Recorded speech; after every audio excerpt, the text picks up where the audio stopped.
prosperidade.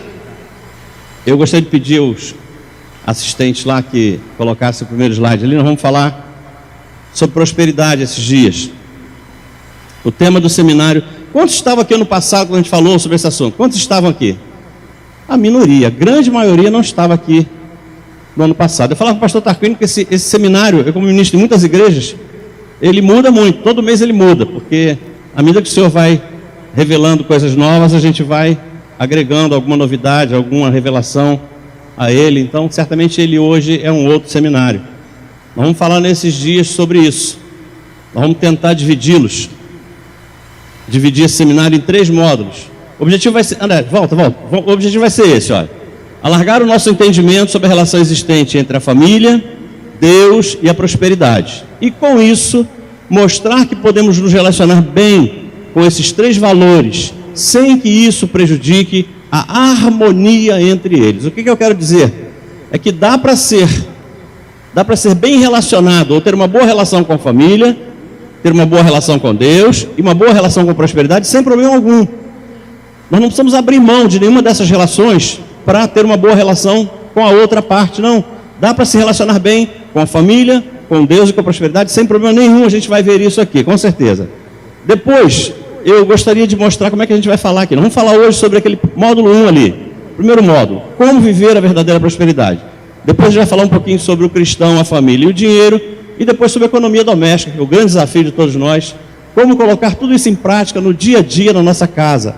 Como nos relacionarmos bem com a família e com o dinheiro. Como administrar as finanças domésticas. Vai ser o assunto do terceiro módulo. Hoje a gente vai falar sobre como viver a verdadeira prosperidade. Eu gostaria que você abrisse a sua Bíblia naquele texto. Ou se você quiser, o texto está ali. Coloque o texto aí. O texto é esse. Salmos 35, verso 27.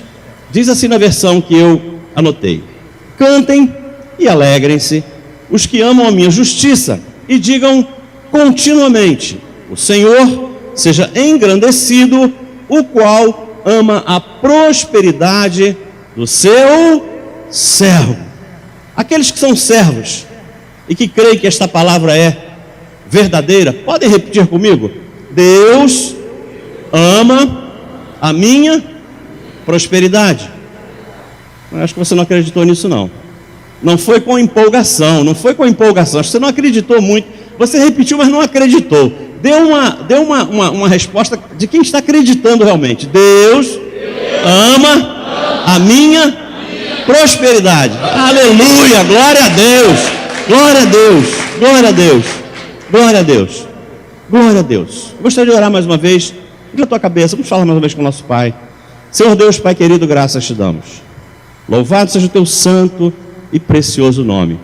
Deus, nós estamos aqui na tua inteira dispensação, na tua dependência, aguardando revelação do Senhor para que possamos ser instrumento teu. Se o Senhor não nos der, não teremos o que ministrar, mas se o Senhor nos encher, nós teremos como repartir com a igreja as tuas revelações, os teus propósitos. Separa nos céus tudo aquilo que é porção do dia de hoje e derrama sobre a tua igreja, e nós te daremos toda a honra, toda a glória, todo louvor e toda a adoração. Assim eu oro, em nome do teu Filho amado Jesus. Amém? Amados, o propósito nosso desse seminário não é fazer apologia à teologia da prosperidade, porque isso está em moda aí na maioria das igrejas.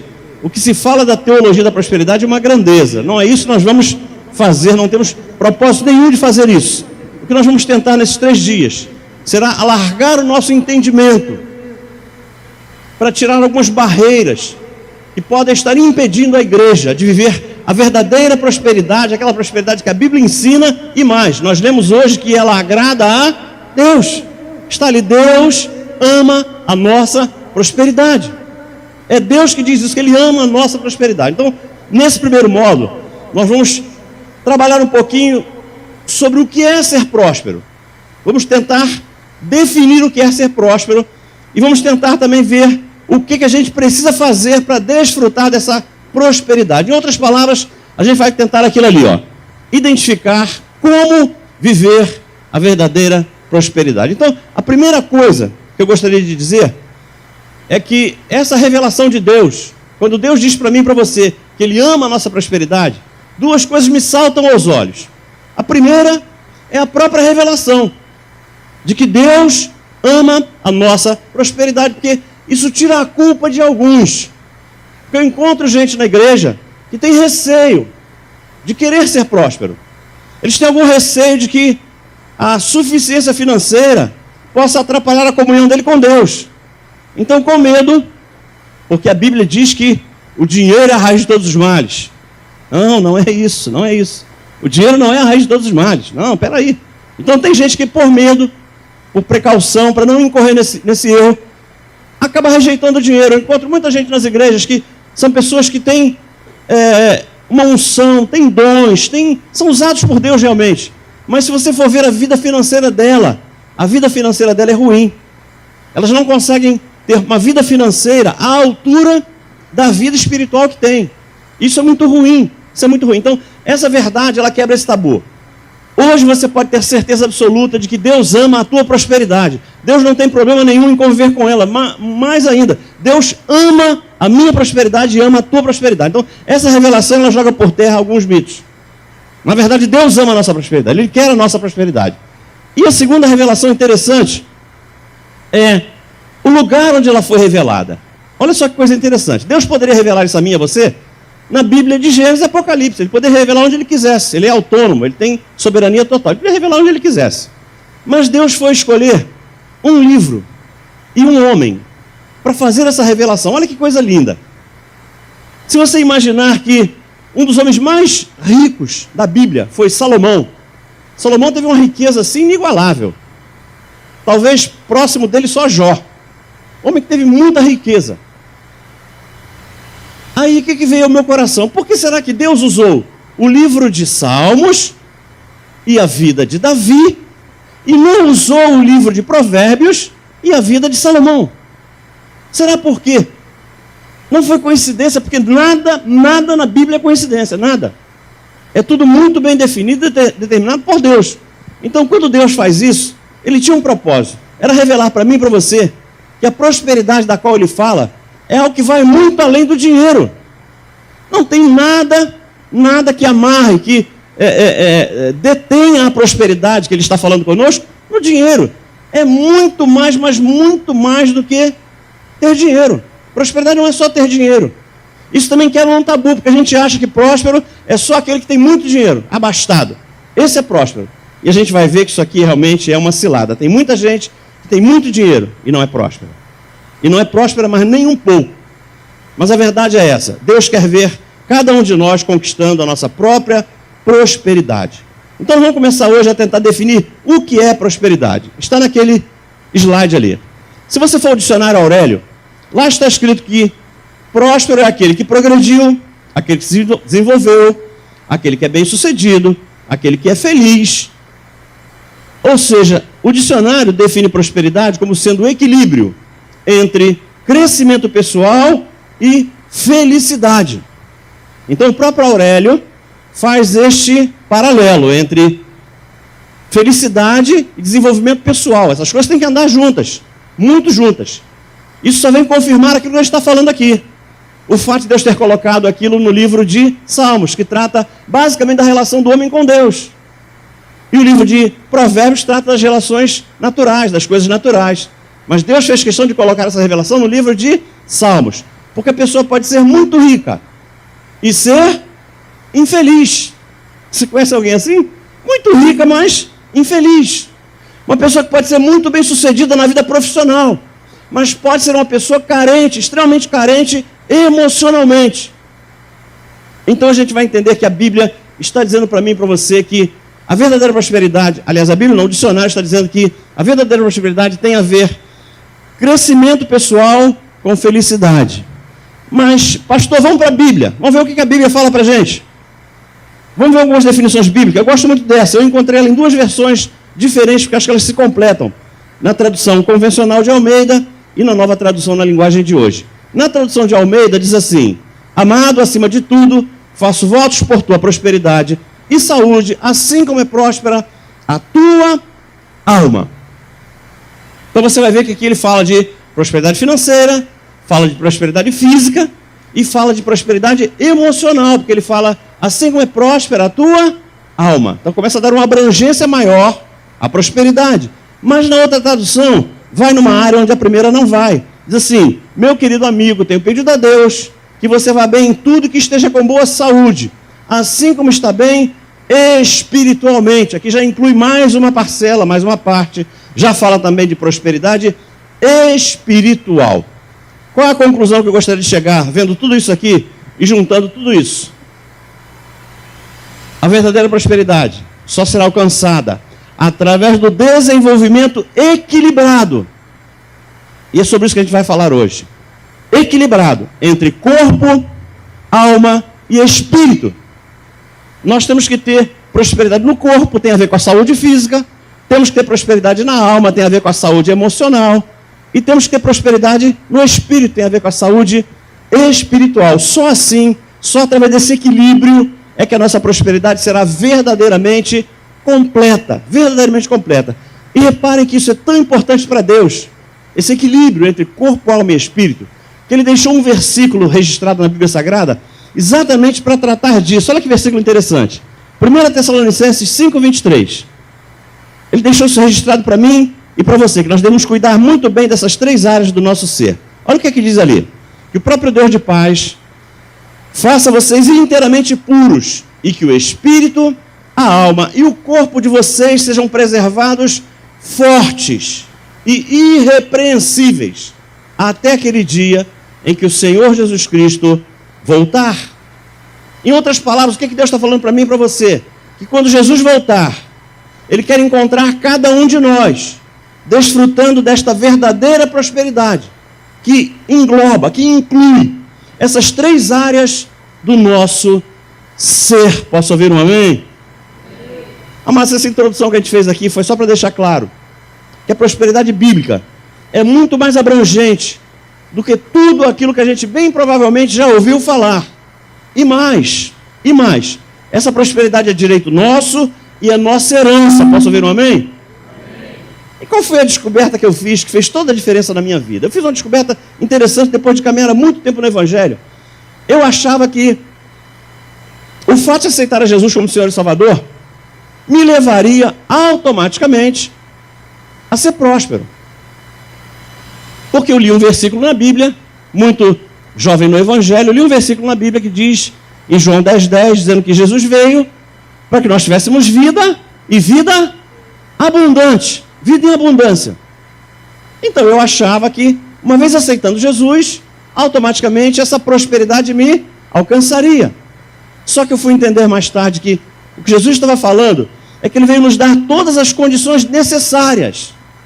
Ele veio nos dar todas as condições. Mas eu preciso tomar essa decisão. Eu preciso querer ser próspero. Deus não vai tomar essa decisão por mim. Deus não vai decidir isso por mim. Eu tenho que decidir, eu tenho que querer, eu tenho que buscar essa prosperidade. E como é que eu busco essa prosperidade? Com as minhas atitudes. Olha que coisa interessante. Quantos creem que quando a Bíblia diz que Deus não faz acepção de pessoas, ela está sendo verdadeira? Quantos creem? Todo mundo crê nisso. Quando a Bíblia diz que Deus não faz acepção de pessoas, ela está sendo verdadeira. Deus não faz acepção de pessoas. Mas olha que coisa interessante. Apesar de Ele não fazer acepção de pessoas, Ele faz sim acepção de atitudes. Pastor, não entendi. Ouça, meu amado e minha amada, Deus trata de maneira diferente pessoas que têm atitudes diferentes. O nosso Deus é um Deus de reciprocidade. Dependendo da forma como eu me conduza, eu vou ter alguns resultados, fruto da minha atitude, fruto das minhas decisões. Então eu tenho que querer, eu tenho que decidir, eu tenho que buscar a prosperidade. Senão eu não vou ser próspero nunca. Você quer ver como a atitude é determinante? Olha como a atitude é determinante.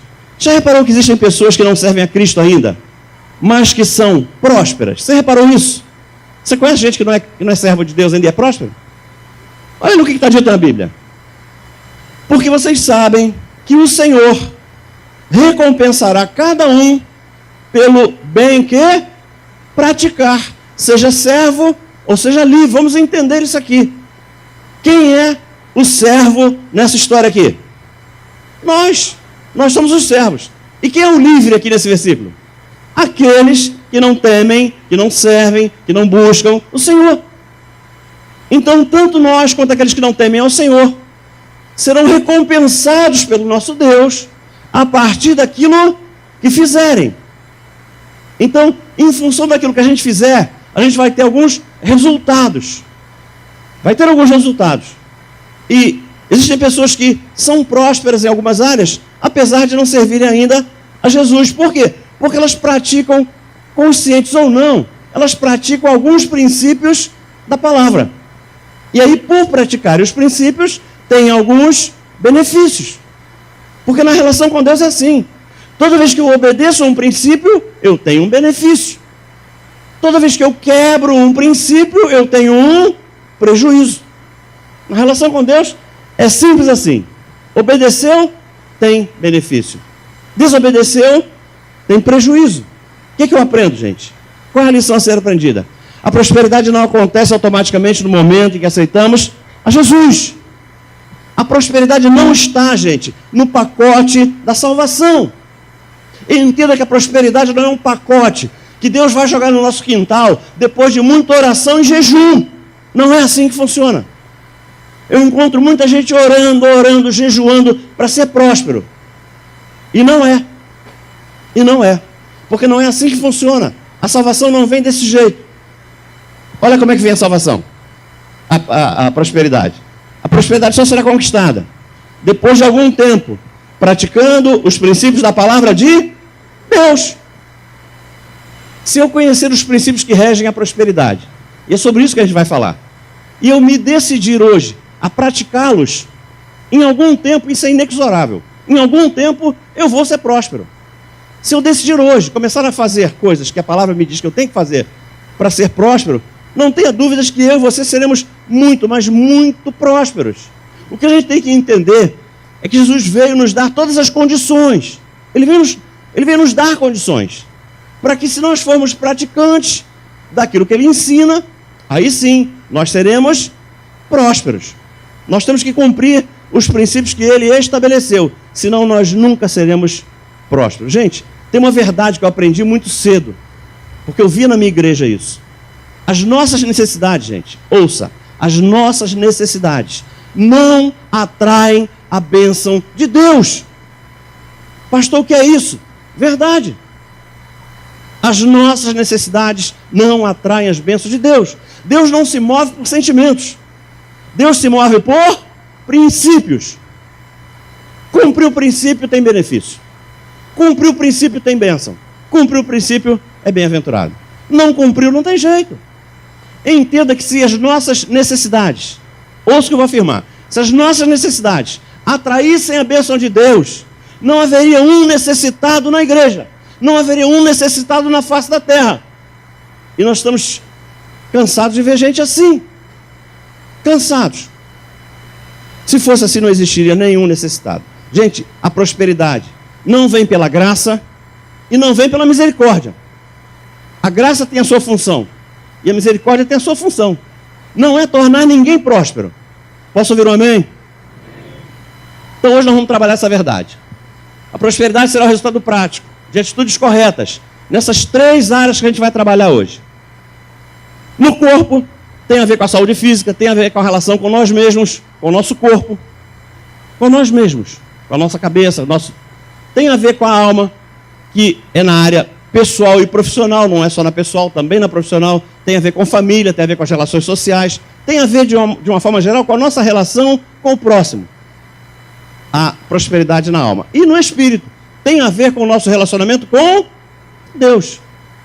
Porque eu tenho aprendido, gente, eu falava isso hoje, que a qualidade da nossa vida, ouça o que eu vou dizer, a qualidade da nossa vida está muito ligada, tem muito a ver com a qualidade dos nossos relacionamentos. Porque nós não fomos feitos para viver, nós fomos feitos para conviver. Então, dependendo de como nós sejamos na relação com as pessoas, nós vamos ter uma qualidade de vida melhor ou pior. Quem se relaciona bem com todo mundo tem uma tendência a ter uma melhor qualidade de vida. E quem se relaciona mal com todo mundo tem uma tendência a ter uma qualidade de vida pior. Agora tem um detalhe que é fundamental, gente, e isso aqui eu não posso deixar de falar. Isso aqui, se você entender isso, você vai ter dado um passo significativo em relação à vida próspera. Não há saúde física sem saúde emocional. E não há saúde emocional sem saúde espiritual. Está explicado por quê? Tudo começa na relação com Deus. Porque quem se relaciona mal com Deus não vai ser próspero em nenhuma área. Vai ganhar muito dinheiro, mas não vai ser próspero. Porque tudo começa na relação com Deus. Se eu tiver uma boa saúde espiritual, posso ter uma boa saúde emocional e posso ter uma boa saúde física. Qual é a chave que abre essa porta para mim e para você? Eu julgo ser uma das maiores leis do reino. Talvez seja, se não a maior, uma das maiores leis do reino. A lei da semeadura. Ela diz que Deus não se deixa escarnecer ou enganar. Diz que de Deus não se zomba. E diz mais, que tudo aquilo que o homem semear, isso também colherá. Então a nossa vida, gente, é um eterno semear e colher. Semear e colher. Nossa vida é assim. Nós nascemos assim, vamos morrer assim. Semeando e colhendo. Semeando e colhendo. Então, antes de falar um pouquinho da prosperidade naquelas áreas onde a gente já mostrou ali, eu gostaria de falar um pouquinho sobre 3 verdades que estão embutidas na lei da semeadura. Porque se nós não tivermos esse entendimento, a gente semeia sem esse entendimento e a gente acaba se frustrando. A gente acha que a lei da semeadura não funciona. A lei da semeadura não é verdadeira. E por isso eu acho bom, é prudente, falar um pouquinho sobre as 3 verdades dessa lei, para que a gente passe a semear com um pouco mais de entendimento. Primeira verdade da lei da semeadura: só terei colheita nas áreas onde eu... Pastor, isso é óbvio. Gente, parece tão óbvio. Eu não sei como é que muitos de nós erramos nessa área. Parece tão óbvio, mas ainda assim a gente erra. Ali eu botei um texto para você entender o que eu estou falando. O texto sempre diz assim: semente de acordo com a sua espécie. Semente de acordo com a sua espécie. O que eu quero que você entenda? Toda semente tem o seu DNA. É o DNA da semente. Uma semente já leva em si toda a instrução que vai dizer a ela o que é que ela tem que produzir. Toda essa informação já está dentro da semente. Se você plantar semente de manga, só vai nascer manga. Porque essa instrução está lá dentro. A semente já sabe o que é que ela tem que produzir. Qual é a dedução que eu faço? Se eu quero colher no corpo, na alma e no espírito, o que eu tenho que fazer? Semear no corpo, na alma. Gente, parece tão óbvio. Por que será que a gente erra? Parece tão óbvio. Para colher no corpo, na alma e no espírito, eu tenho que semear no corpo, na alma e no espírito. E a gente acha, como servo de Deus, que oração resolve tudo. Oração, a gente vai falar mais na frente, é uma semente poderosa na área espiritual. Não dá para semear oração esperando colher relacionamentos melhores. Não dá para semear oração, gente, para emagrecer, pelo amor de Deus. Não tem nada a ver. Essa semente é de uma área. E eu estou esperando colheita em outra área. Não vai dar certo nunca. Muitos de nós não temos ainda desfrutado dessa colheita que a gente quer, porque a gente semeia sem esse entendimento. Muitas vezes a gente semeia numa área, esperando colher na outra área. E isso não vai dar certo nunca. Você pode repetir comigo? Toda semente tem seu DNA próprio. É por isso, gente, que nós temos que escolher muito bem, gente. Atenção a isso, olhem para mim. Nós temos que escolher muito bem o que é que nós vamos semear, mas com muito critério. Porque nós não temos como escolher o que é que nós vamos colher. Sabe que horas que eu escolho o que é que eu quero colher? Na hora que eu semeio. É na hora de semear é que eu escolho o que é que eu quero colher. Por quê? Porque eu vou colher exatamente daquilo que eu houver semeado. Gente, ouça, a semeadura é opcional, mas a colheita é obrigatória. Eu vou colher, não há dúvida nenhuma disso. Posso caminhar? Segunda verdade da lei da semeadura: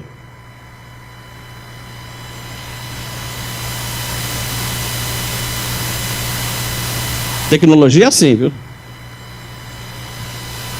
Eu botei ali um cuidado. Vale a pena falar desse cuidado.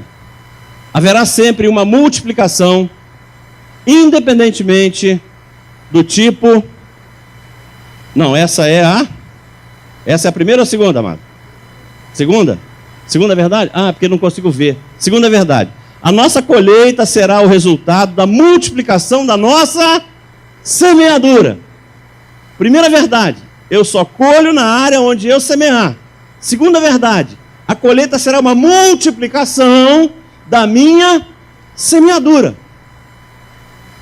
Haverá sempre uma multiplicação, independentemente do tipo de semente. Outro erro que a gente comete ali.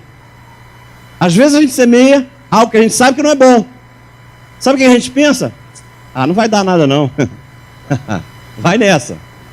Vai nessa. Isso não vai dar nada não. Semeou, vai colher. Isso é inexorável, gente. Semeou, vai colher, não tem jeito. Não tem jeito. Semeou, vai colher. Isso pode ser bom, mas pode ser ruim. Você tinha pensado nisso? Pode ser excelente, mas pode ser péssimo. Olha o que o versículo de Osés 8,7 diz. Eles semearam vento e colheram. A gente acha que isso é ditado popular. Não é ditado popular, não. Isso é provérbio, versículo bíblico. O que está acontecendo ali? A pessoa semeou alguma coisa ruim e achou que não ia ter colheita. Mas a colheita, ela é certa. E na multiplicação da semente que eu tiver semeado. Se ele semeou o vento, ele não vai colher vento. Ele vai colher de forma multiplicada. Ele vai colher tempestade. Então nós temos que ter muito cuidado, gente, mas muito cuidado mesmo. Nós nos enganamos achando que só a semente boa é que vai se multiplicar. Semente ruim não vai multiplicar, semente ruim vai morrer. Não vai. A gente semeia a semente ruim, achando que ela não vai dar em nada. Isso não vai dar nada. Pablo Neruda, um grande poeta chileno, fala alguma coisa tremenda. Ele fala assim: você é livre para fazer as suas escolhas, mas é prisioneiro das consequências. Então pense muito bem antes de semear, porque essas duas verdades são poderosas. Se a minha semente for boa, a minha colheita será ótima, é multiplicado. E se a minha semente for ruim? Nunca mais se esqueça disso. Pense muito bem antes de semear, porque a colheita será sempre multiplicada, seja boa ou seja ruim. Terceira verdade da lei da semeadura: a colheita não é imediata, gente. Eu semeio hoje, eu vou colher hoje? Não. Muitas vezes a gente se frustra, achando que já está semeando há algum tempo e não viu colheita nenhuma daquela semeadura que a gente fez. E pior, às vezes a gente está colhendo algo agora e não está gostando do que está colhendo. Olha que coisa interessante. Eu, semana passada, passei a semear sementes diferentes. Mas hoje, ainda estou colhendo coisas que eu não gostaria de colher. O que eu acho? Essa semente não está adiantando de nada. Está valendo de nada. Não está me dando a colheita que eu quero. Você esqueceu da lei do tempo. Você esqueceu que o que você está colhendo hoje não foi resultado daquilo que você começou a semear ontem. O que você está colhendo hoje é resultado de alguma coisa que você veio semeando há muito tempo. Você só mudou a semente agora. Você tem que dar um tempo agora. Eu estava semeando coisas ruins há tanto tempo. E ainda estou colhendo frutos daquela semente ruim que eu lancei. Então eu tenho que ter sabedoria e entendimento para esperar o tempo certo. Porque no tempo certo eu não tenho dúvidas que a colheita vai mudar. Se eu mudar a minha semente, uma hora ou outra, a minha semeadura vai levar a uma colheita diferente. Nós temos que esperar o tempo do crescimento. E tem uma coisa maravilhosa, gente. Cada espécie tem o seu próprio tempo para a colheita. Olha que coisa interessante. Se você planta uma hortaliça, uma couve, uma alface, em um mês você colhe. Mas quando é que você vai colher a segunda couve ou a segunda alface? Quando? quando você semear outra, porque aquela só dá aquela. Você come, corta e acabou. Ela dá rápido, mas não é algo nobre, e nem dá muitas vezes. Mas, por exemplo, uma videira demora em média, 3 anos para dar o seu fruto. Mas ela produz durante décadas. Ela vem produzindo todo ano. Você pega uma tamareira, por exemplo, ela demora 30 anos para produzir. Mas os estudiosos de botânica dizem que ela produz por 200 anos. Qual é a verdade que eu quero compartilhar com vocês? Quanto mais nobre a semente, mais tempo leva para dar frutos. Por isso, se a tua colheita não estiver acontecendo ainda, creia, é porque a tua semente é nobre. A tua semente vai levar uma colheita maravilhosa, estupenda, excelente. É por isso que ela não veio ainda. É porque a tua semente tem sido nobre. Então espere uma colheita maravilhosa, mas espere o tempo de Deus. Não saia da visão de Deus. Não desista da tua colheita. Não desenterre a tua semente. Porque se eu for lá desenterrar a minha semente para ver o que tem, eu mato ela. E ela não dá nada. Posso ouvir um amém? Amados, não dá para mudar a semeadura hoje e esperar colher coisas novas amanhã, gente. Não tem como. Nós temos que ter sabedoria. Temos que semear a semente correta e vamos cuidar daquela semente, tirar as ervas daninhas, cuidar para que no dia certo nós tenhamos a nossa colheita. Amém?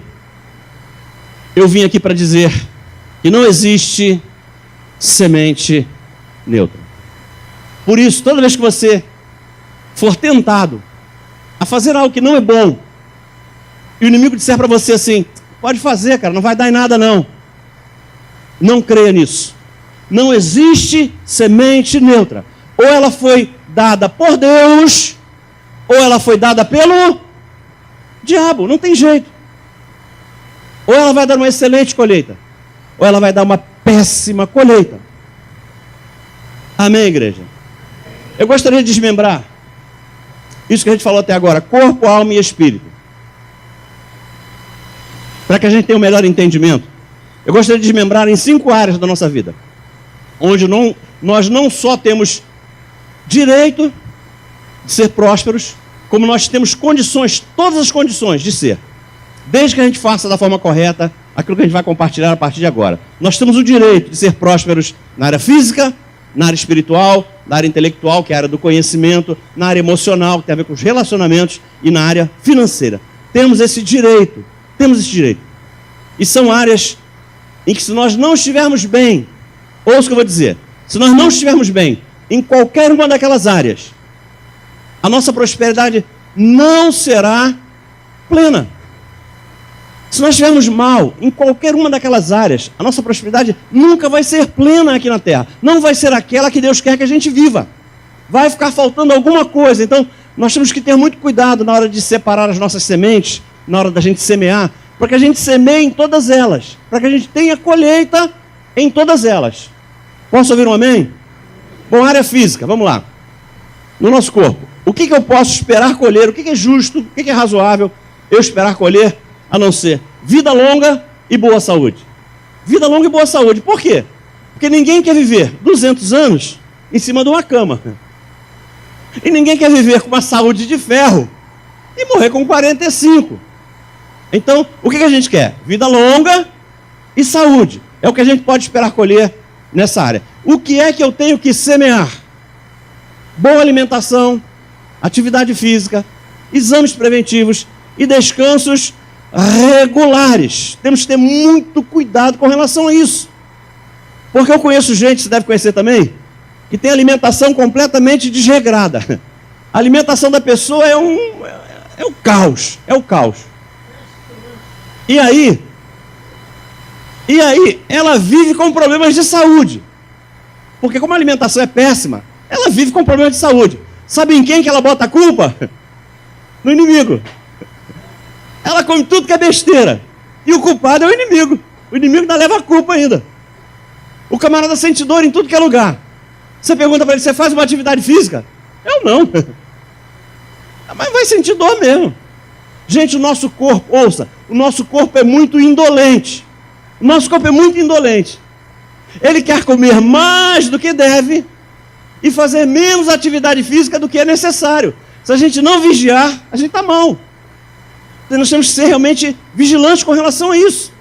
Se você perguntasse para a igreja assim, você tem alimentado mais o teu corpo ou a tua mente? É para parar e pensar. Você tem alimentado mais o teu corpo ou o teu espírito? É para parar e pensar, não responde para mim não. É só para parar e refletir. Sabia qual é a nossa fama? Você sabia qual é a nossa fama? Crente não bebe não. Oh, aqui também é assim? Para mim era só lá no Rio. Crente não bebe não, mas come que é uma grandeza. Come que é uma grandeza. Eu tenho dito isso para alguns amigos meus, eu falei isso para um amigo meu anteontem. Eu falei, amado, é um pastor muito usado por Deus. E descuida da saúde. Teve um piripaco no púlpito aí, ficou a boca dormente, foi carregado, teve internado 10 dias. Eu falei para ele, amigo, Deus quer te usar vivo. Porque eu falei, do jeito que vai, não tem, ninguém é de ferro. Deus quer te usar vivo. E vale para a gente. Deus tem muito a realizar na nossa vida ainda. Desde que a gente não estrague a nossa vida. Nós temos que cuidar da nossa saúde. Nós somos muito negligentes, meu amado, com relação à prevenção. Ninguém cuida. Eu acho que as mulheres, até nesse ponto, elas são um pouco mais cuidadosas. Mulher faz exames preventivos. Homem não faz. Homem só vai no médico quando a coisa está ruim mesmo, quando não tem mais jeito. Aí ele vai no médico. Nós temos que ter consciência que o nosso corpo, ele dá sinais quando alguma coisa não vai bem. Nosso corpo dá sinais. É só a gente ficar atento. A gente começa a perceber que alguma coisa não está boa. E o último cuidado de todos na área física é que tem gente que trabalha e não separa um tempo sequer para descansar. Nós precisamos de repouso. O corpo não é uma máquina. Não aguenta. Gente, até o Senhor descansou no 7º dia. Até o Senhor descansou. E aqui deixa eu fazer um parênteses. Eu não vim aqui para dizer que eu não acredito em milagres. É óbvio que Jesus pode curar qualquer um de nós de qualquer enfermidade através de um milagre, na hora que Ele quiser. Mas você não pode descansar, você não pode descuidar da tua saúde a pretexto de que Deus pode fazer um milagre. Não é porque Ele pode fazer um milagre que eu vou descuidar da saúde. Eu tenho que fazer aquilo que me cabe. Posso ouvir um amém? Área espiritual. O que eu posso esperar colher na área espiritual a não ser poder de Deus? Aqui a gente erra que é uma grandeza. Tem gente esperando tanto na área espiritual, mas tanta coisa, que Deus fala assim, meu servo está completamente enganado. Na área espiritual eu só posso colher poder de Deus, manifestação do Espírito Santo de Deus. Na área espiritual não há nada mais razoável para esperar colher do que Espírito Santo em ação, Espírito Santo operando. Mas só que isso só vai acontecer na minha vida e na sua, se nós buscarmos isso através da semente correta. Qual é a semente correta para buscar operação do poder de Deus na nossa vida? É eu me consagrando a Deus, através de oração, através de jejum, através de palavra. Gente, nós precisamos buscar a nossa santificação. Posso ouvir um amém? Precisamos buscar a nossa santificação. Temos que alimentar o nosso espírito, para que a gente se fortaleça, já que a carne não se converte. E tem gente que dá o seguinte argumento, mas a carne é fraca. Glória a Deus porque a carne é fraca. Porque se a carne fosse forte, a gente estava frito. Ainda bem que a carne é fraca. Então o espírito tem que ser forte. Porque o espírito tem que sobrepujar a carne. Como é que a gente faz o espírito ficar forte? Alimentando ele de forma decente. Tem gente que se alimentasse o espírito, como ele alimenta, aliás, tem gente que se alimentasse o corpo, como ele alimenta o espírito, já tinha morrido de fome, inanição. Então o cara não alimenta o espírito. O sujeito nem se lembra da última vez que ele fez um jejum. Peraí, jejum, nem lembra mais, nem lembra. Meu irmão e minha irmã, não te alimenta ler a palavra uma vez por semana. Não dá para se alimentar só no culto de domingo e depois não abrir mais a Bíblia, não ler mais e não estudar mais. Não tem como. Não alimenta ninguém orar uma vez por mês. Não. E outra coisa que a gente erra também, a gente acha que a área espiritual vai dar todas as colheitas que nós queremos. Aí tem gente com relacionamentos sociais ruins, e aí ela começa a orar para que os seus relacionamentos melhorem. E começa a orar. Só que ela ora, mas continua tratando mal todo mundo. Gente, não adianta. Não adianta orar para ter bons relacionamentos sociais se você não trata ninguém bem. Não dá para colher prosperidade financeira. Ouça, não dá para colher prosperidade financeira semeando jejum e oração e gastando feito um louco. Não tem jeito. Não tem jeito. Eu costumo brincar dizendo que se desse certo semear oração e colher dinheiro, crente nenhum trabalhava. Era 24 horas no joelho. Eu também, eu ia ser o primeiro. Era 24 horas no joelho. Você deve orar, eu devo orar, mas para que Deus dê estratégias para como a gente se comportar. Área intelectual, que é a área do conhecimento. O que eu posso esperar colher nessa área? A não ser crescimento pessoal e crescimento profissional. Temos que buscar, vou falar um bocado disso aqui, gente, porque isso é uma das coisas que me incomoda na igreja do Senhor Jesus. Sabe por quê? Se tem uma crítica que os ímpios fazem a nós, ouça o que eu vou afirmar, tem uma crítica que os ímpios fazem a nós, crentes em Cristo Jesus, e que em alguns casos eles fazem com a mais absoluta razão. Porque muitos de nós evangélicos só nos importamos com a prosperidade espiritual. E não damos a mesma importância às outras áreas da prosperidade. E eu falo com segurança, porque venho de uma igreja pentecostal, eu sei muito bem do que eu estou falando. As pessoas só se importam com a prosperidade espiritual. Só que as pessoas se esquecem que nós não somos só um espírito. Nós somos um espírito que temos uma alma e habitamos num corpo. Então nós temos que olhar para as outras áreas também. Não dá para olhar somente para a área espiritual. E os ímpios falam muito de nós sobre isso. Ah, porque crente só quer saber de Bíblia. Não estuda, não se prepara, não procura desenvolvimento. Só quer saber de igreja e Bíblia. Nós temos que nos despertar para isso. Porque o mundo que a gente vive é cada vez mais competitivo. Nós vamos ter que nos desenvolver em alguma área do conhecimento humano também. Nós temos que buscar nos preparar, ter um pouco mais de habilidade, conhecimento em algumas das áreas do conhecimento humano, sim. Nós temos que ser bons em algo. Porque se nós não formos bons em algo, nós nunca seremos um profissional bem-sucedido em nenhuma área da vida. Nós temos que cuidar um pouco mais da nossa preparação intelectual. Temos que estudar um pouco mais, temos que buscar conhecimento. Isso é fundamental. Nós temos que investir de forma consistente no nosso desenvolvimento pessoal e no nosso desenvolvimento profissional. Isso, se nós quisermos ter uma vida abundante aqui na Terra. É só se quiser, se não quiser, não precisa. Porque para ter uma vida abundante aqui na Terra, nós temos que buscar sermos muito bem preparados profissionalmente. E não dá para ser profissionalmente bem-sucedido sem buscar conhecimento. Senão a gente até vai para o céu. Mas passa uma vida aqui com muitas limitações. Mas muitas e não poucas.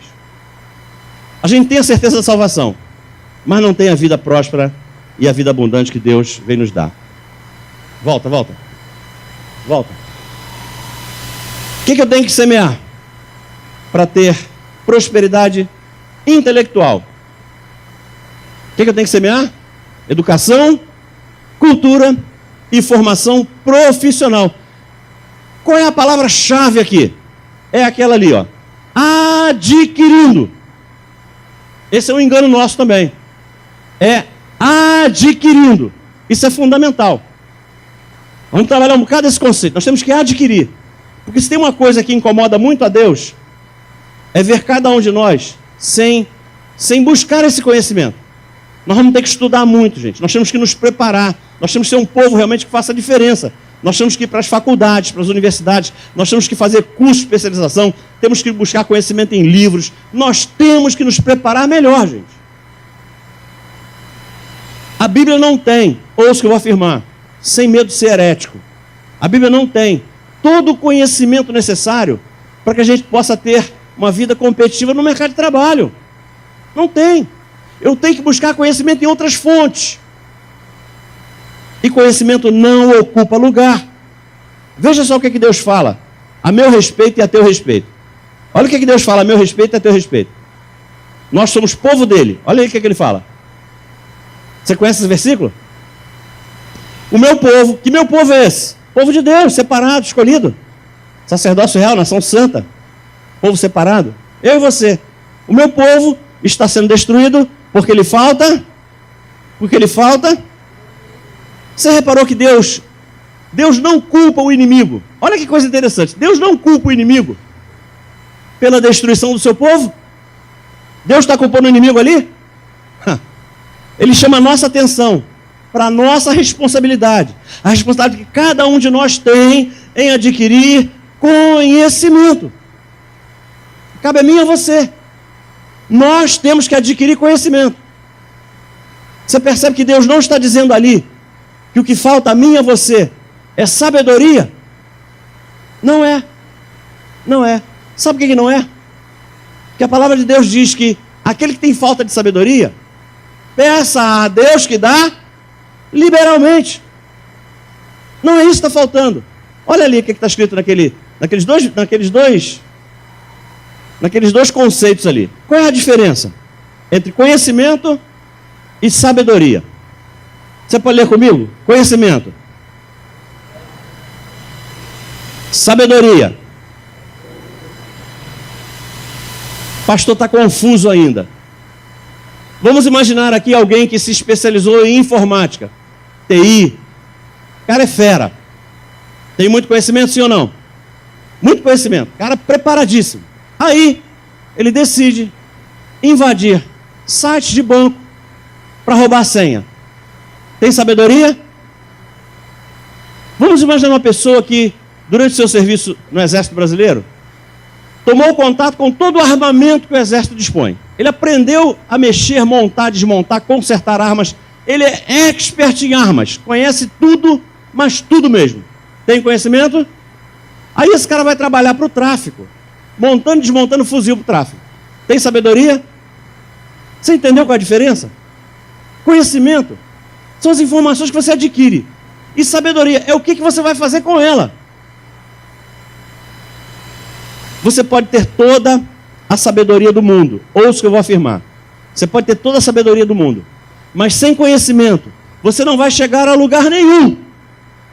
Porque a falta de conhecimento tem a capacidade de destruir os nossos projetos. A falta de conhecimento tem a capacidade de destruir os nossos sonhos. Sem conhecimento você não tem como ter desenvolvimento pessoal e nem desenvolvimento profissional, gente. Olha que coisa interessante. Olha o que diz a Bíblia. Reforçando aquilo que eu estou falando agora. Bem-aventurado o homem que acha... Você reparou que o verbo está correto? Sabedoria você acha. Deus dá liberalmente. Ninguém adquire sabedoria. Sabedoria Deus dá. Por isso que o verbo é esse. Bem-aventurado o homem que acha sabedoria. Mas e o conhecimento? E o conhecimento? O homem que adquire, que investe em conhecimento. Esse é bem-aventurado. Por quê? Por quê? Porque é melhor a sua mercadoria. Que mercadoria que Deus está falando? Conhecimento aliado à sabedoria. É melhor do que artigos de prata e maior o seu lucro do que o ouro mais fino. O que Deus está falando para mim e para você naqueles versículos ali é que conhecimento usado com sabedoria vale mais do que ouro e vale mais do que prata. Só que a verdade é essa. Sabedoria Deus dá. E conhecimento eu tenho que adquirir. E mais, aquela combinação ali de sabedoria com conhecimento vai fazer de mim e de você bem-aventurado. Uma pessoa bem-aventurada. Bem-aventurado. Deixa eu fazer um parênteses aqui. Porque eu tenho encontrado algumas pessoas que relutam muito em aceitar essa verdade. Eu já escutei alguém dizer assim, mas pastor, eu não tenho aspiração em ter nenhum cargo na vida secular. eu estou me preparando para um cargo ministerial, para um cargo eclesiástico. Então elas acham que por isso, elas não têm que adquirir nenhum outro conhecimento. Eu tenho dito o seguinte, mesmo que você não tenha aspirações na vida secular, ainda assim, você tem que adquirir conhecimento, porque isso não ocupa lugar. Vai te fazer de você uma pessoa mais competente, mais preparada. Nós não podemos nos iludir, achando que todo o conhecimento que eu preciso está na Bíblia. A Bíblia é um recheio de conhecimento, mas para eu ter um cargo, para eu ter desenvolvimento nessa área, eu tenho que buscar conhecimento em outras fontes. Olha o que esse homem de Deus disse para mim. Eu não sei se ele é crente não, mas ele foi usado por Deus. Foi usado por Deus. Olha que coisa maravilhosa. É melhor estar preparado para uma oportunidade e não ter nenhuma, do que ter uma oportunidade e não estar preparado. Gente, ouça. Se você não estiver preparado, se você não estiver preparada, não há sorte que te ajude. Acho que você não ouviu.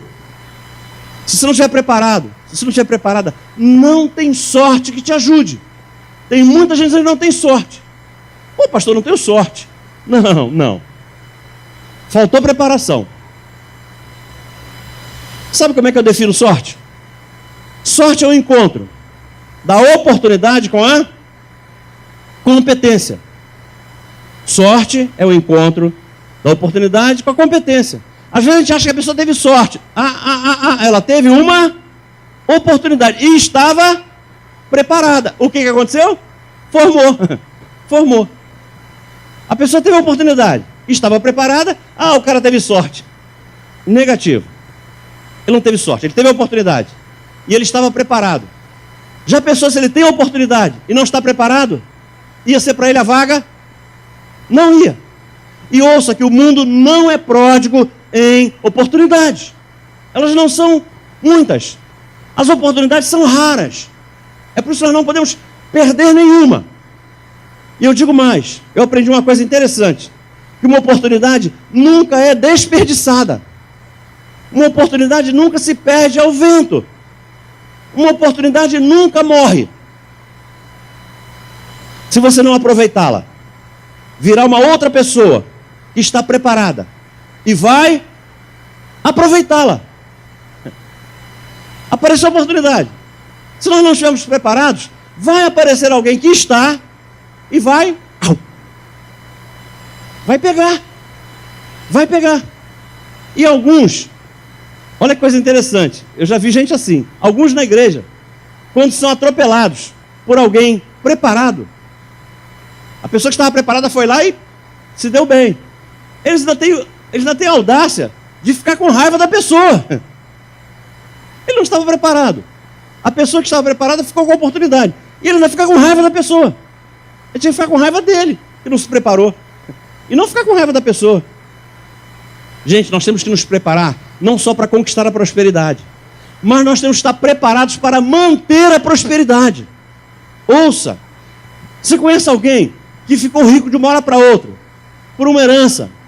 Sei lá, no mundo tem loteria, tem mil coisas. A pessoa ficou rica, mas não estava preparada para lidar com aquilo. Essa riqueza dura muito tempo? Dura nada. Daqui a pouco você olha e fala, mas o cara ganhou 500 mil, 1 milhão, cadê o dinheiro? Por quê? Porque ele não estava preparado para lidar com a prosperidade. Ela veio, e da mesma forma que ela veio, ela foi embora. Vamos continuar. Área emocional, área dos relacionamentos. O que eu posso esperar colher nessa área aí? A não ser relacionamentos sociais saudáveis e amizades verdadeiras. Só isso. Eu me preparo muito bem, eu semeio muito bem nessa área, para colher um dia relacionamentos sociais saudáveis e amizades verdadeiras. Porque, gente, amizades verdadeiras e relacionamentos sociais saudáveis fazem toda a diferença na nossa vida. Eles nos integram melhor ao ambiente onde a gente vive, seja na igreja, seja no trabalho, na vizinhança, no clube, não importa. Nós temos que ter relacionamentos sociais saudáveis e temos que ter amizades verdadeiras. Temos que ter. O pastor Eibe fala muito sobre isso, né? As amizades e os relacionamentos nos integram melhor até na igreja. Até na igreja. Elas dão um colorido todo especial as nossas vidas. E, infelizmente, as pessoas querem colher amizades verdadeiras e querem colher relacionamentos sociais saudáveis. Mas muitas pessoas não sabem o que semear. Aí, como elas têm uma condição social melhor, elas acham que podem construir amizades verdadeiras à custa de influência. Elas acham que podem construir relacionamentos sociais saudáveis à custa de dinheiro. Não entenderam ainda que para ter isso, tem que semear da forma correta. Eu conheço gente na família, eu conheço gente na família, querendo comprar amizade com presente, ao invés de presença. Tem gente achando que basta orar para que os seus relacionamentos melhorem. Tem gente querendo fazer jejum para restaurar relacionamento destruído. Vai se frustrar. O que a gente tem que semear? Amor, alegria, paciência, bondade, fidelidade, mansidão. Ou, se você quiser resumir tudo isso, fruto do Espírito. E a segunda coisa que nós vamos ter que semear? Perdão. Por quê? Porque eu posso semear tudo isso, paciência, bondade, fidelidade, mansidão, e colher indiferença, ingratidão, traição. Posso ou não? Posso. Aí o que eu tenho que semear? Perdão. Você pode semear tudo certo, mas se não semear perdão, você jamais terá amizades verdadeiras e relacionamentos sociais saudáveis. Gente, quanto mais semente daquela nós semearmos, mais e melhores serão os nossos relacionamentos. Quantos que você conhece, porque eu conheço alguns, que são espiritualmente muito prósperos, aquele canelinha de fogo, mas com sérios problemas de relacionamento. Segundo elas, na visão delas, no entendimento delas, com Deus elas se relacionam muito bem. O problema dela é com o próximo. O problema é com o próximo. Com Deus é uma bênção. O próximo é que só a graça. Você conhece aquela pessoa que sabe falar em línguas estranhas, mas não sabe pedir perdão? Conhece alguém assim? Falar em língua estranha é mole. Agora, pedir perdão é mais complicado. Fala Deus. Você conhece alguém que diz que Deus revela tudo a ela? Só não revelou ainda que ela usa de fofoca, semeia contenda entre irmãos. Eu não entendo que Deus é esse, que revela tudo para essa pessoa, só não revelou ainda que o que ela faz não agrada a Ele. Semeando fofoca, contenda, dissensão, não vai colher nunca o que precisa colher. Vamos lá, último para a gente terminar? Área financeira, deixei por último porque a partir da manhã a gente só vai falar disso, só vai falar de finanças. O que eu posso esperar colher nessa área? Prosperidade financeira, gente. Só isso. Só isso, porque toda semente tem o seu DNA. Se eu estiver semeando dinheiro, eu vou colher dinheiro, não tem jeito. Não tem jeito. E eu tenho algumas razões para aquelas pessoas que são muito espirituais e que acham que o dinheiro não é necessário. Eu tenho algumas razões importantes para te passar da importância de nós sermos financeiramente prósperos. Primeira razão, para atender às nossas necessidades, nossas próprias, da nossa família, e podermos desfrutar de uma vida digna. Primeira razão é fundamental. Gente, nós temos que pagar as nossas contas. Eu conheço gente que na igreja é usada por Deus como poder, com dons, mas o aluguel está atrasado. A conta de luz está atrasada. Eu não vou perguntar se você conhece ninguém assim não, mas eu sei que na tenda não tem, mas assim, lá na vizinhança, parente. Pessoas muito prósperas espiritualmente, mas que não se deram conta ainda de que tem que semear em outra área. Aí tem dificuldade para morar, para se vestir, saúde, não tem um plano de saúde, não pode se dar o luxo de ter um lazer. Não, por quê? Porque só está semeando em uma área. Segunda razão, para ter condições de socorrer o... Você acha que não vão aparecer pessoas do nosso lado precisando de uma ajuda? Gente, as nossas obras é uma das traduções para aquilo que Jesus falou, que diz que sem fé, a fé sem obras é morta. Então, ajudar o necessitado, socorrer o necessitado, é uma das traduções de obra. Uma das traduções de obra. Vira lá. Olha o que diz a Bíblia. Aquele que furtava, quando? Antes de se converter. Agora, não furte mais. Antes trabalhe, fazendo com as mãos o que é bom, para que tenha o que repartir com o que tiver necessidade. É recomendação bíblica. Nós temos essa instrução de Deus, para que parte daquilo que a gente recebe, a gente possa abençoar a vida de alguém. E porque assim como o corpo sem espírito é morto, assim também a fé sem obras é morta. Gente, nós servos de Deus temos uma dificuldade muito grande. E falta a muitos de nós, não vou dizer a igreja toda não, mas falta a alguns de nós uma qualidade que, por exemplo, no espírita, ela é forte. O espírita faz caridade porque ele acha que a caridade vai levar ele à salvação. Então ele faz caridade, faz muita, porque ele acha que a salvação dele depende disso. Só que nós temos que fazer também a mesma coisa que eles fazem, não para sermos salvos, mas sim porque fomos salvos. Nós temos um engano de que, como as boas obras não nos salvam, a gente acha que com isso a gente não precisa delas. Nós precisamos delas sim. Eu acho que uma das demonstrações mais claras de que nós somos servos de Cristo, somos cristãos, pequenos cristos, é que nós fazemos as boas obras. Nós fazemos aquilo que é importante fazer.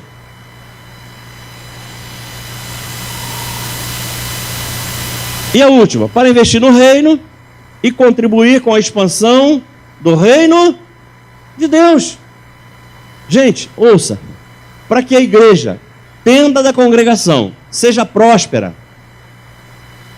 os seus membros precisarão ser prósperos. Eu tenho certeza que o pastor Tarquínio não está orando para que Deus mande o maior empresário da cidade se converter aqui, para que a receita da igreja aumente. Não é isso. Se fosse isso, ele não estava fazendo esse seminário. O que ele quer é que a gente entenda que nós temos condições, se fizermos tudo da forma correta, nós temos condições de ser prósperos. E a hora que nós formos mais prósperos ainda, a tenda será mais próspera ainda. Posso ouvir um amém? Amém, amém. Meu amado, entenda que para que o necessitado tenha alguém que o socorra, esse alguém tem que ter mais do que o necessitado. Quem vai?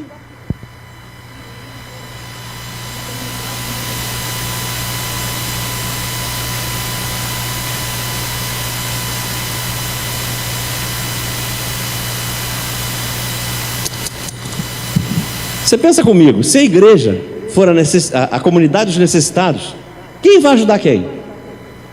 Nós temos que ter pessoas prósperas na igreja. Posso ouvir um amém? Deus nos fez por cabeça e não por cauda, amém? Você entende isso? Você entende isso? Deus nos fez por cabeça? Infelizmente eu conheço gente, eu sei que não é na tenda não, mas eu conheço gente que a pessoa acha que pode ser qualquer cabeça, e não pode. Quando Deus diz que Ele quer nos ver por cabeça e não por cauda, não pode ser cabeça de prego não, gente, porque cabeça de prego leva a funda, não é cabeça de prego não, amém? O que a gente tem que semear? Recursos financeiros no reino de Deus e na vida das pessoas. Não basta semear recursos financeiros na igreja, nós temos que ser generosos. Eu tenho que dizimar, eu tenho que ofertar, mas eu tenho que aprender a ser generoso, generosa. Eu aprendi algo tremendo, gente. Nós temos que entender isso. Muitas pessoas têm dificuldades em entender isso. Muita gente acha o seguinte, eu costumo brincar dizendo o seguinte: quando 50 reais, ouça, quando 50 reais saem de uma máquina, daquelas máquinas de saque, quando 50 reais sai da máquina e passa para a tua mão, dali em diante, ele só faz diminuir. Você tira 50, aí paga ou compra, fica 40, fica 30, fica 20. É isso? É isso, igreja? É isso. Quando o dinheiro sai da máquina e vem para a nossa mão, ele só diminui. Mas quando ele sai da nossa mão e passa para as mãos de Deus, ele só aumenta. Dai e dar-se-vos-á, boa medida, sacudida, transbordante, generosamente vos darão. O que eu aprendi? Quando qualquer valor sai das nossas mãos e passa para as mãos de Deus, as leis que regem esse dinheiro mudam. Se os nossos bens estiverem somente ao nosso serviço para atender às nossas necessidades, os nossos recursos vão ser sempre regidos pelas leis dos homens.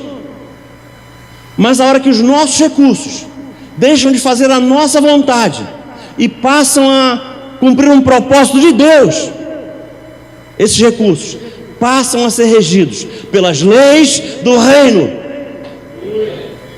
A lei que rege muda. Por quê? O propósito do dinheiro mudou. Então nós temos que ter muito cuidado com relação a isso. E também semear com generosidade. E trabalho. Porque não adianta nada você semear recursos financeiros na vida das pessoas, na igreja. O segundo, ele pulou 2. O segundo é a administração responsável e competente. Porque não adianta nada também você ser um bom dizimista e você ser um bom ofertante. Eu tenho dito que muitas pessoas confundem. Nós temos que ser dizimistas fiéis e ofertantes generosos. Amém, igreja? Dizimistas fiéis e ofertantes generosos. Você sabia que tem gente que é dizimista generoso e ofertante fiel? Pastor, é a mesma coisa. Não é. Não é. Você sabe o que é o dizimista generoso? Dizimista generoso é assim: um mês ele dizima, outro mês ele não dizima, porque não deu. Aí o outro ele não dizima também, porque não deu. Aí no terceiro mês ele fala assim: poxa, meu dízimo ia dar 112, vou dar logo 150, vou dar logo 200. É uma generosidade que não tem tamanho. Não tem fidelidade nenhuma. Mas a generosidade é um negócio assim que assusta. E tem também o ofertante fiel. Sabe como é que é o ofertante fiel? O ofertante fiel é assim: toda vez que ele vem na igreja, ele oferta. Ele é fiel. Toda vez que ele vem na igreja, ele oferta. Só que o que ele não tem? O que ele não tem? Generosidade nenhuma. Se ele tiver uma nota de 10, uma de 5 e uma de 2, qual é que ele oferta? Você conhece esse também, né?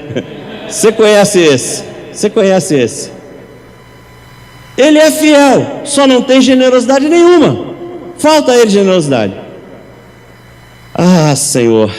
Vamos lá. Eu gostaria de fechar aqui, porque a gente tem muito para falar amanhã e depois. Eu gostaria de trabalhar, para fechar hoje, o significado de 4 palavras que representam 4 atitudes que se confundem com muita facilidade. Nós não tivemos discernimento, a gente confunde tudo e acaba não fazendo aquilo que é correto fazer. A primeira palavra que eu gostaria de trabalhar representa uma atitude, é ambição. Se você for buscar no dicionário, ambição quer dizer desejo ardente de alcançar algo superior, algo melhor, algo mais importante. Se eu tivesse que traduzir as minhas palavras, eu diria que ambição é querer mais. E tem muita gente que confunde ambição com o pecado de Lúcifer. O pecado de Lúcifer nunca foi ambição. Ambição não é pecado. Qual é o segundo? Cobiça. O que é cobiça? É uma ambição desmedida, uma obstinação desmedida pelas riquezas.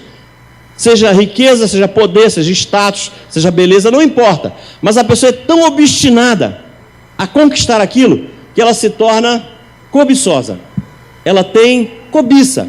Aí sim entra o pecado, porque a Bíblia diz que nessa cobiça muitos se desviaram da fé, 1 Timóteo 6,10. Então, a cobiça sim é pecado. Temos que vigiar com relação à cobiça. Qual é o outro comportamento? É a ganância. O que é a ganância?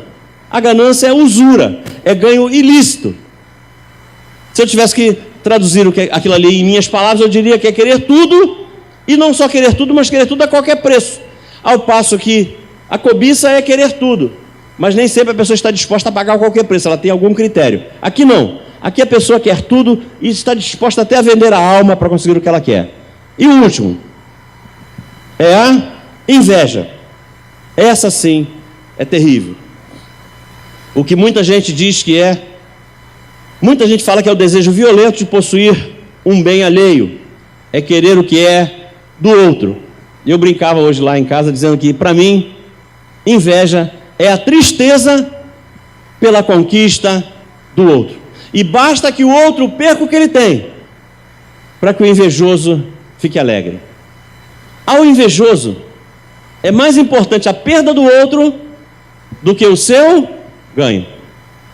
O invejoso se alegra mais quando ele vê aquele a quem ele tem inveja caindo do que ele subindo. Quase sempre o invejoso nutre no seu coração os sentimentos que ele não tem condições, ele não é capaz de chegar aonde o outro está. Então o que ele faz para ficar igual ao outro? Ele puxa o tapete do outro, ele derruba o outro, para que o outro caia e fique no mesmo nível dele. Isso é terrível. O que a gente faz? A gente pega tudo aquilo ali, a gente pega não só ambição, cobiça, ganância, inveja, a gente pega tudo, jogamos no mesmo saco, amarramos a boca e falamos: queima, Senhor, em nome de Jesus. Queima tudo. Aí a gente queima junto também a ambição. A gente queima a ambição. E a ambição não é pecado. A ambição é querer mais. Cobiça é pecado, ganância é pecado, inveja é pecado, mas a ambição não é pecado. Ambição, se você for ao dicionário, é querer mais. Se eu dissesse a você: você quer mais unção? Igreja, você quer mais unção? Você quer mais dons? Você quer mais tempo para ler a palavra? Você quer mais tempo para se dedicar à obra? Isso é ambição. Se você ambiciona isso, é saudável, é muito saudável. Alguns servos e servas de Deus não conquistam tudo aquilo que poderiam conquistar, porque lhes falta um pouco de ambição. Tem crente que não admite ser ambicioso, nem se for na área espiritual. São pessoas que têm medo dessa palavra, medo. E eu tenho dito com toda a segurança: nós podemos ter todo o talento do mundo, nós podemos ter todo o conhecimento do mundo, mas sem uma pitada de ambição, que me leve a ter determinação, que me leve a ter atitude, eu não chegarei a lugar nenhum. O que faz com que a gente se mova é esse desejo de crescer. Prosperidade não é algo que todos vão conquistar. Só vai conquistar a prosperidade aqueles que assim desejarem, aqueles que assim quiserem, e passarem a partir desse entendimento a fazer as suas sementes, as suas semeaduras da forma correta, da forma equilibrada, em todas as áreas que nós falamos. A prosperidade não vem automaticamente para ninguém. Ela só vem para aquelas pessoas que estão dispostas a pagar esse preço, a fazer aquilo que é necessário fazer. Aí sim, nós vamos ter todas as condições de sermos prósperos. Não basta adquirir conhecimento, não basta querer mudar, não basta fazer planos. O que vai mudar as nossas vidas é nós decidirmos hoje mudarmos alguns comportamentos. Não adianta todo o conhecimento do mundo sem mudança de comportamentos. A gente não muda. A gente não dá para esperar ter resultados diferentes sem decidirmos hoje começarmos a fazer coisas diferentes. É incoerente esperar fazer sempre o que tudo fez, com a expectativa no coração de que em algum tempo, algum dia, eu vou ter resultados diferentes. Se nós continuarmos fazendo tudo o que sempre fizemos, vamos ter sempre os mesmos resultados que sempre tivemos. Nós temos que mudar atitudes. É necessário mudar atitudes. O que fará a diferença na tua vida não será a tua capacidade, nem o teu conhecimento, mas sim o que você irá fazer com eles. A boa palavra, eu brinco falando isso aqui, eu falo isso muito nas igrejas. A minha palavra nunca recebe glória a Deus, aleluia, nem palmas, nunca, tá? Nunca. Mas eu não me importo, porque eu defendo que a boa palavra não é aquela que recebe palmas, glória a Deus, nem aleluia. Boa palavra é aquela que nos desafia a mudar comportamentos. Vamos ficar em pé.